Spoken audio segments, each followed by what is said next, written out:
தனுசு ராசி அன்பர்களுக்கு பராபவ ஆண்டில் ஏற்படக்கூடிய நல்ல யோக பலன்கள் எது அப்படின்னு பார்க்கலாம். ராசிக்கு 7ஆம் வீட்டுல குரு இருந்து சிறப்பு ஸ்தானங்கள் எல்லாம் பார்வை செய்துட்டு இருந்தாரு.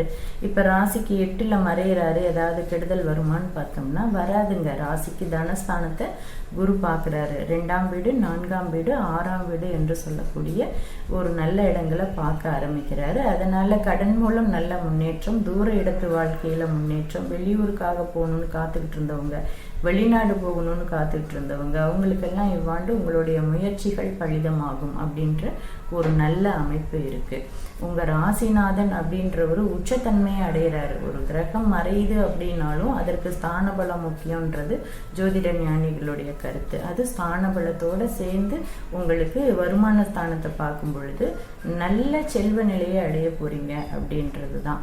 அதே மாதிரி 4ஆம் வீட்டை பார்க்கும் பொழுது வீடு, வாகனம் போன்ற ஆடம்பர பொருள் சேர்க்கைகள் உங்களுக்கு நல்லபடியாக கிடைச்சிரும். மொத்தத்தில் ஒரு சிறப்பு ஆண்டு தான் உங்களுக்கு. தொடர்ந்து குரு வழிபாடு செய்துட்டு வாங்க.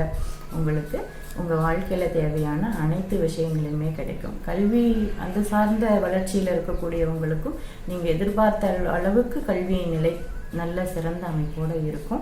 வெளியூர் போய் தான் படிக்கணும்னு காத்துக்கிட்டு இருந்தவங்களுக்கும் உங்களுடைய எண்ணங்கள், கனவுகள் நிறைவேறக்கூடிய ஒரு வெற்றிகரமான ஆண்டு தான் இது அப்படின்றது ஒரு அளப்பரிய விஷயம்.